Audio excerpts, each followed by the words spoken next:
मोदी जी इस देश का जब प्रधानमंत्री के कुर्सी पर बैठे उसके बाद एक भी पूरे नॉर्थ ईस्ट में नया कोई मिलिटेंसी गुट खड़ा नहीं हुआ।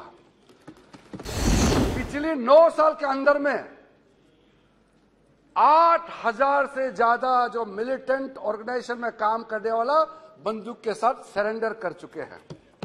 आज आफ्सपा के जो टोटल कवरेज एरिया में 75% का रिडक्शन हुआ है। नॉर्थ ईस्ट के बारे में आप लोगों ने बहुत जिक्र किया, खास करके मणिपुर के बारे में। आप लोग को पता है आज जो मणिपुर के अंदर जो संघर्ष हो रहे हैं और वहां मैते कम्युनिटी और चीन, कुकीज और मार कम्युनिटी का बीच में जो संघर्ष चल रहे हैं, वो ऐसा मत सोचिए कि आज उसका चिंगारी अचानक से उत्पन्न हुआ है, ऐसा मत सोचिए।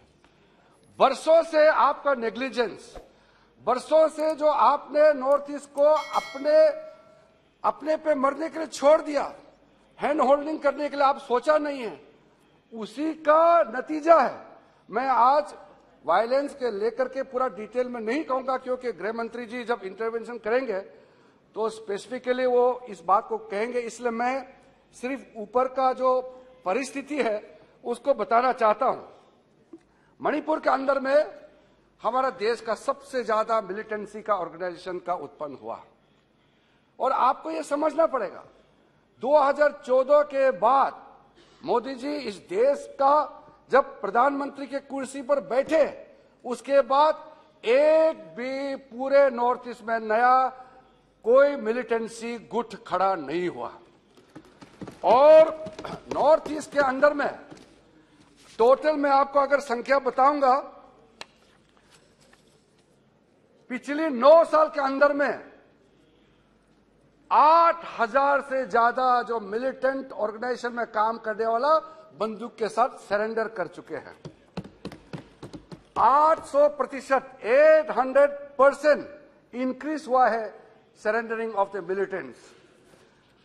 किडनैपिंग का जो घटनाएं होते थे 81% उसमें कमी आई है और सिविलियंस को जितने मारे जाते थे मिलिटेंट्स के एक्शन के द्वारा उसमें 97% गिरावट आई है। और सिक्योरिटी पर्सन जो ऑपरेशन करते थे उसमें मारे जाते थे उसके संख्या में, मृत्यु के संख्या में 90% का कमी आई है। इंसर्जेंसी टोटल जो इंसिडेंट में 76% का कमी आई है। और arm forces special powers act 1958 में जब नॉर्थ ईस्ट में मिलिटेंसी का उत्पन्न हुआ, उसको नियंत्रण करने के लिए arm forces special powers act का आप लोगों ने इस सदन में पारित करके लागू किया था। आज मैं बहुत ही संतोषजनक आपको बताना चाहता हूं कि आज आफ्सपा के जो टोटल कवरेज एरिया में 75% का रिडक्शन हुआ है। मैं जिस प्रदेश से आता हूं, हमारे असम और अरुणाचल के पूरे बाउंड्री का 20 kilometre Arunachal side, 20 kilometre Assam side में arm forces special power act का लागू किया था। आज पूरा का पूरा अरुणाचल असम के जो सीमावर्ती इलाका है, arm forces special powers act पूरा हटा दिया गया है। सिर्फ हमारे अरुणाचल के जो पूर्व के 3 जिले हैं जो नागालैंड से जुड़ा हुआ है और म्यांमार से जुड़ा हुआ है, वहां पे कुछ पुलिस स्टेशन बचे हुए हैं, बाकी सब हटा दिया गया है।